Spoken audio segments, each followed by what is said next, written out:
Chance to hear a part of Deitra's story. Watch this. It happened when I was 5 years old. A man came to our home and shot my father 5 times. And when my mother heard what happened, ran outside, and he turned around and then shot her 3 times. We thought my father was dead. He ended up paralyzed, was told that he would never walk again. I was very angry at God, and I just didn't get it. And as a little one, I remember I would push my hands together really hard because I thought that if I prayed harder, that things would get better. And they weren't getting better. They were only getting worse. And it was tough as a child to understand or accept why I didn't have parents like everyone else did. From what I remember, it was almost like something you'd see in TV or a movie. My sister and I were home, and I remember the nightmares growing up more than I remember the actual incident that happened so fast. My mom ended up okay and raised us the best that she could until she was diagnosed with multiple sclerosis, and eventually she was also paralyzed. She was in a wheelchair at 40 years old, and I remember we were right around 5th grade. I was right around 5th grade when she got into a wheelchair, and by 45 she was bedridden, and we were trying to take care of her at home the best that we could. She had a feeding tube at that point, a catheter. She lost her speech, and towards the end she lost her ability to smile, talk, and couldn't move from her neck down. And then she passed away at 48. My parents never turned their back on God. We always went to church. My father wired us with perspective and how it can always be worse. My parents would never park in a handicapped spot because they always said that somebody was worse off than them and needed that spot more than they did. We always, my sisters and I, always dealt with adversity. We didn't really know normalcy. And as things continued to get worse and my mother's health started to decline, we just figured that's just sometimes how life is. But it was tough as a teenager. It was embarrassing. And I just wanted a break. I just wanted to be happy, and I didn't want to have nightmares anymore. And I wanted to stop going. I always felt like I needed to be going so that my mind wouldn't rest. Because when my mind would rest, I would think. And when I would think, I would become angry, sad, and other feelings that just were not giving me peace and contentment. I knew that my childhood and my adolescence dealt me a hand that I didn't have control over. And I'm a firm believer that the things we do have control over, we need to wrap our arms around and go forward. And the things that we don't have control over, we need to really watch how we handle those things. So what I did when I was in college is I took my situation that I knew I didn't have control over, and I let it strengthen me, and I let it drive me. And I didn't want to use an excuse. I didn't want to have a crutch. I wanted to make my parents proud. I wanted to make my father proud, and I wanted my mother looking down on me to be proud and know that that I'll be okay. And that even though we had to deal with those struggles and those hurts and those pains, that her positive attitude, perspective, and her love for God really wired me a certain way.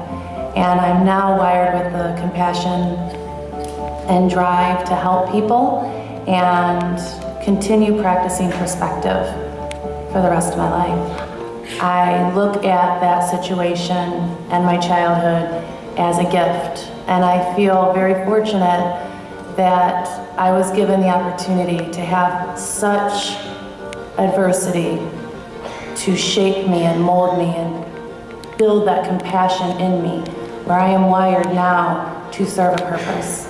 God has held me every step of the way, even though sometimes I felt like He was nowhere in sight, and I was pressing those hands hard when I was praying, and I felt like it wasn't working. I know now, looking back, that he was working.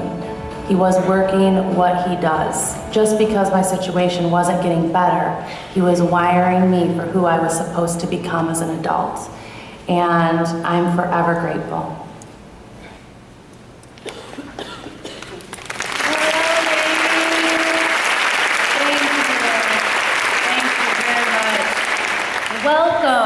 Welcome, fabulous ladies. Give yourselves a pat on the back for being here. Slap each other for taking this time out for yourself. Man, you know what I love the most about the Fabulous Conference? I love the diversity that we see, don't you? Women of all ages and colors and shapes and sizes. You know, I noticed yesterday we had a little more, a number of pregnant women. And that's awesome, because you need to take some time for yourself. I was a vendor, and we had a chair massage, and there was a pregnant woman in line. She was about out to here, and she looked at our little chair where you straddle it and you put your face down in there. And she looked at her belly, and she looked at that little chair, and then she looked at me and she said, "You better figure that out." Because all I know is I'm getting a massage. And we did, we figured it out. And I said to Kylie, our acupuncturist, I said, "Isn't it awesome? There's so many pregnant women." And she said, "Oh, it was a long, hard winter." I said, "Oh, okay." You know, as you saw in the video, I was dealt a hand that is difficult to play sometimes. And I knew I had a choice. And I could use it as a crutch, or I could use it to strengthen me. And it's difficult, and it was very difficult to share my story, and I had to find strength that I didn't know I had just to share the story. But the feedback that I got from some ladies saying it was inspiring, and one even said it changed her life. One young lady that I knew through some friends, acquaintances, she came up to me and she said, "Thank you for sharing your story. What an inspiration. You know, I hated you." I said, "Let's just go back to the inspiration part. Let's talk about how inspirational I am." She said, "You know, I'm sorry to say it like that, but I judged you, and you just seemed like someone that was handed life on a silver platter. And then I was sitting in church and I was watching your video and I felt about this big, and I just want to apologize." I had another lady, and she came up to me, and out of everything that she could have taken from the story, out of everything that she could have taken from the message, she said, "Now, are those your eyelashes?" And I said, "Well, I bought the glue, and I bought them, so yes, they're mine."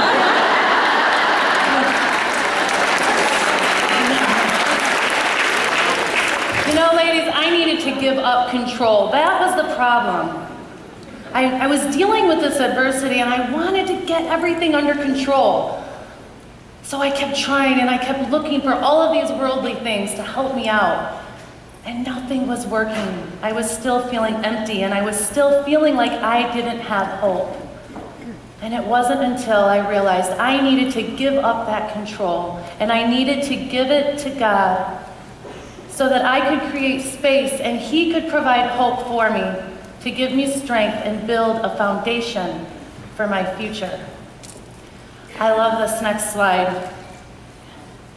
God is able to bring hope into your life, even when everything seems hopeless.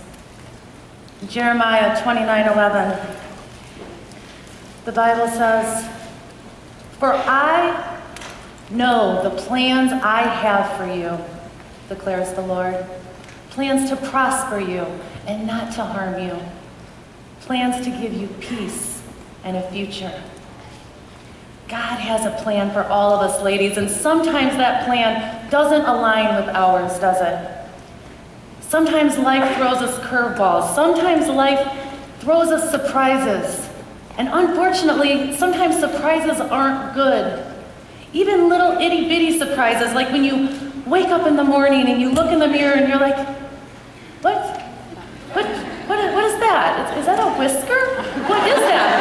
And you're looking for some trees. There's like, when did that grow? That was not here yesterday. It's like a mushroom. It grew overnight. Like, what? Little itty bitty surprises all the way to more difficult surprises that are so difficult to handle. Surprises like an unexpected diagnosis, or the loss of a family member, or something tragic, and we just don't know where we're going to grab the strength from, where we're going to get it. Have you asked yourself lately, am I strong? How strong am I? It's difficult to answer that question before you answer the question, what is strength? Strength is such a subjective word. To some people, it might mean physical strength. To some people, it might mean how thick your skin is. Strength to me, I look at strength as women that just can wave off distractions or wave off negativity and hone in and focus on all of God's gifts. I was in Florida a few months ago walking along the beach with my sister. And it was just one of those days where you want to relish in God's gifts. And the ocean waves were crashing, and the sun was shining down, and the sand was soft. And I looked over at my sister, and she was just enjoying God's gifts. And all I could focus on was my thighs that kept slapping each other every step I took. Every step I took, ladies, I wanted to focus on the waves. I did. I was worried about a small fire down there from the friction. It's difficult. It's really difficult sometimes. Sometimes those distractions come into our life, and even though everything can appear perfect, we hone in on the one thing that's negative. Strength to me is being able to push off those distractions. Whatever it takes.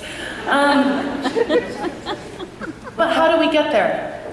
That's the question of the day. How do we get stronger? What can we do to get stronger? What gives us strength? Sometimes we feel alone, and we feel like everyone else is so strong. Why am I weak when everyone else is so strong? But it's not easy. And I think that we can all share in those feelings. When we look around and we think that everyone is so strong and we are weak, we need to remember something.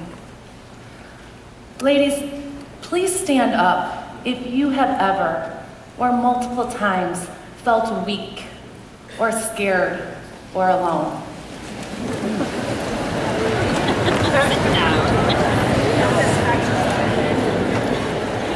And I'm not having you stand up so we can look around at weakness by any means. You are all strong women. But what I want you to do is I want you to look around, and the next time you're feeling weak, and the next time you're feeling alone, look around. When you think that everyone else is so strong, look around at your ladies, your sisters in Christ, and see you are not alone. And by recognizing that, that gives you strength in itself. You can have a seat. Strength to me is also looking at what someone else has that you're lacking and be able to embrace and be happy for them. Mother's Day is a tough time for me, and especially owning a spa, I see a lot of moms and daughters coming in for spa days. And when I first opened Serenity, it was really difficult for me. And actually, I didn't go in on Mother's Day. And a few weeks ago, we had a lady come out of her facial, and she was probably in her 70s. And she comes out and she says, "Oh, I feel wonderful. I don't feel a day over 60. And she said, "I am here celebrating Mother's Day." And I look through the doors and I look to see who's her daughter coming out, but instead I see her 95-year-old mother walk out. And she said, "I don't feel a day over 80.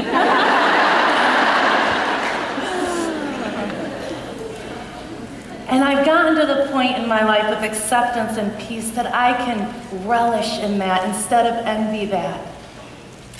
And I can be happy for those people. And to me, that identifies a piece of my strength that I didn't know if I would ever have. When you lose a parent or an immediate family member, even though you know other people lose immediate family members, it seems like all we can see are those families that are intact. Everybody else seems to have their parents. Everyone else seems to have an intact family. When you go through an awful divorce, no matter how hard you try, sometimes it seems like everyone's a happy couple, aren't they? You go out to eat and everyone's a happy couple.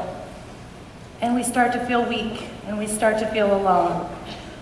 Ladies, if I could ask you to stand up if you have ever lost an immediate family member or went through a terrible divorce.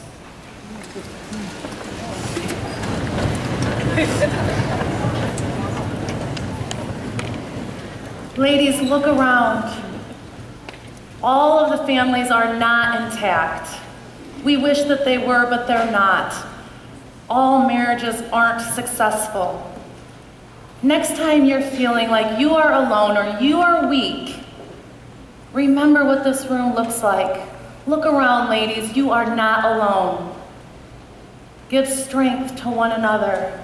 Find that strength in one another. Thank you for standing and being a support to everyone around you.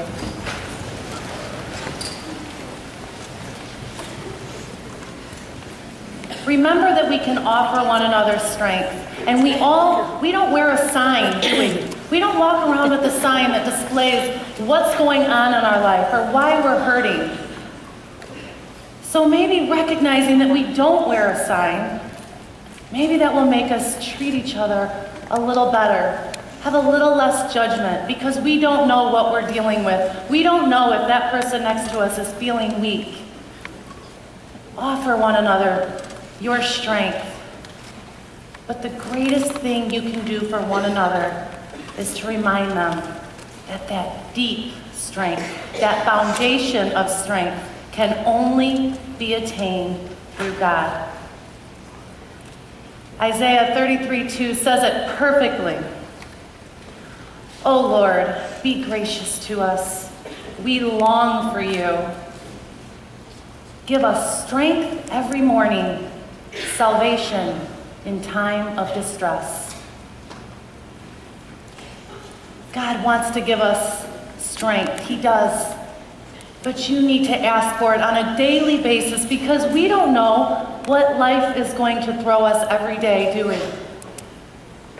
So that is one way we can take control and be prepared to have strength. And even if we feel like, well, I asked for strength, but I don't feel strong, you probably are stronger than you would have been without asking for it. Every day, talk to the Lord. He will help you with your perspective. Now, what is perspective? I say that word a lot. What is perspective? Thank you for volunteering. What is perspective?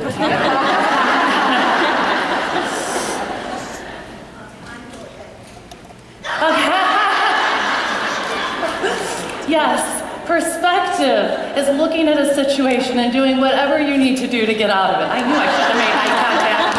I knew I shouldn't have made eye contact with that woman. Perspective is the lens in which we see life through. Perspective is taking a situation or a bad day and realizing it's probably just an inconvenience. Because if we start challenging God and saying things like, "Oh, this day could not get any worse."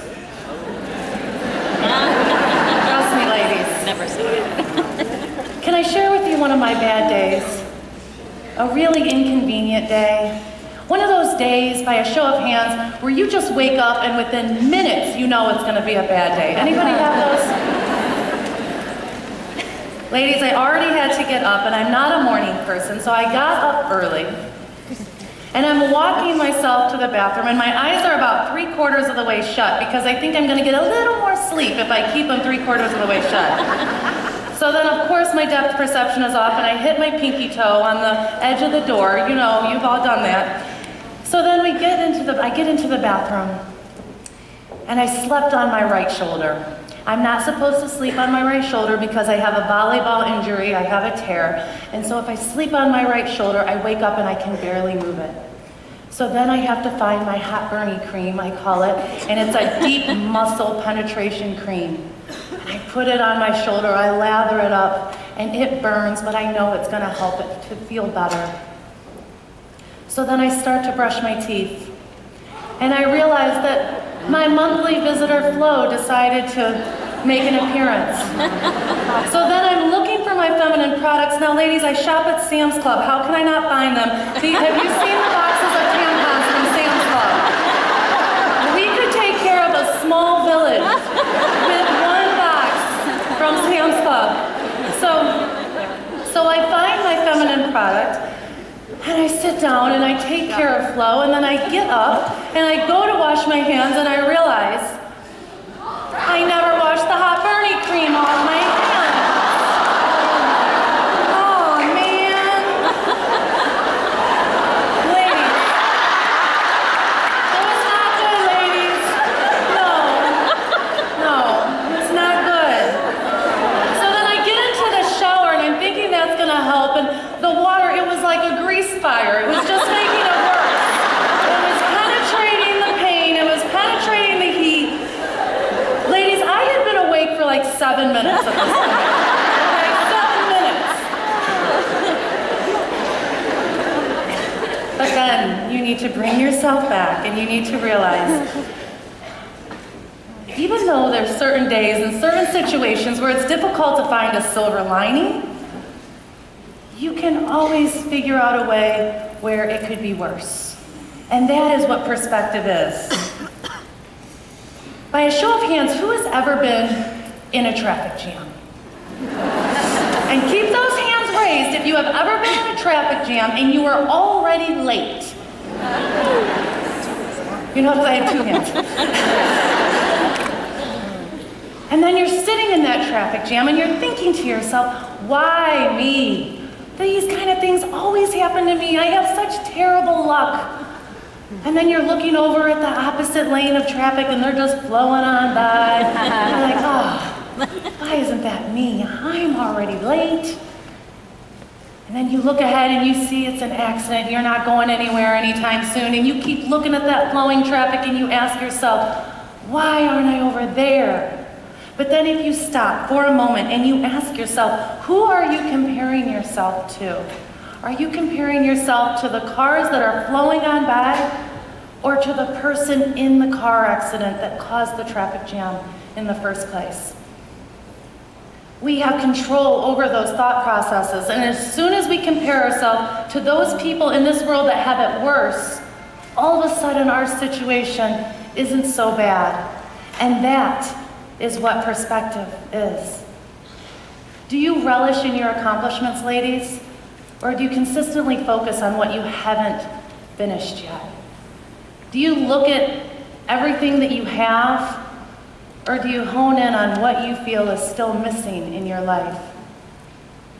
Barbara DeAngelis wrote a book called Real Moments, and there's a quote in there that I just love. Imagine that you lost everything and how happy you'd be if you suddenly got it all back. Ladies, we have so much to be grateful for, no matter what your circumstances. And though it's cliche, that old saying, you don't realize what you have until it's lost, is so true. We need to live for the day and live for the moment. Now, whenever I talk about perspective, I need to tie validation in as well. Because when you truly understand perspective, sometimes we as women beat ourselves up when we lose sight of perspective. But we are human. It's okay to have human emotion. It's okay to weep when we're mourning. It's okay, and you need to validate yourself because you are human. And sometimes we're going to lose sight of perspective. Give yourself a break and remember though you are all super women, if we stop giving ourselves a break, that is when we start suffering from the superwoman syndrome. You deserve peace and contentment. And you are not going to get it trying to be everything to everyone. And your time starts now. What does peace look like for you? What can we do to implement peace in our life? For some of you, it might be spending more time with friends and family. Maybe taking long walks with a spouse. Maybe an amazing day at Serenity. Maybe starting a project or finishing one, finishing something that you started. I told myself, I am going to start finishing what I started. So I walked over to the refrigerator and I started with the cheesecake and bottle of wine that I started a few days back. Because I made a commitment to myself, ladies. Regardless of what you do to implement peace into your life, I'm going to go back to a major point that I'm trying to make today. No matter how much peace you have, it is only God that can give you that foundation of peace that we're looking for. It is only God that can grant you the foundation of peace. In John 14:27, Jesus says it perfectly. I am leaving you with a gift, peace of mind and heart. And the peace I give is a gift the world cannot give. So don't be troubled or afraid. Ladies, what more can we ask for? Peace of mind and heart. We don't need to do everything. We need to learn how to say no. By a show of hands, who has a tough time saying no? Now remember balance. You don't want to take anything to the extreme. You see a man laying down, help, I've fallen and I can't get up. No. No. Remember to keep it for balance. You need balance. But when you do learn to say no, and you do understand that if we don't leave room in our life for peace and contentment, if we don't leave room, enough room for God, He's not going to be able to give us that foundation of peace. And He is craving for you to take some time out so that He can give you the gift of peace of mind and heart. I want to thank Lauren and Barb for giving me the strength that I needed when I felt weak and when I didn't feel worthy to be here today. And I want to thank all of you for listening and being so fabulous.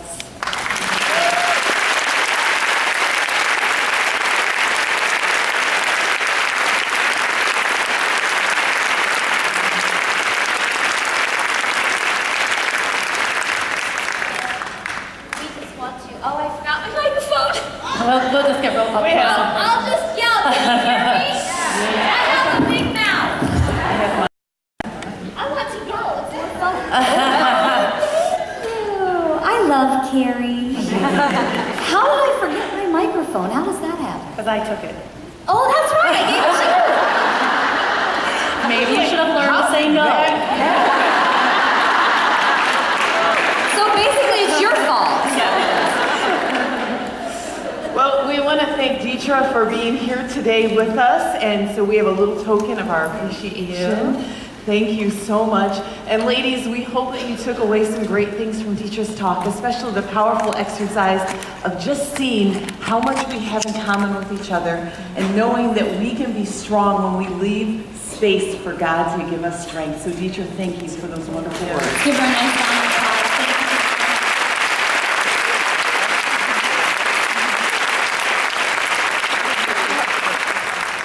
Well, I don't know about all of you, but it's already been an intense morning and I am ready for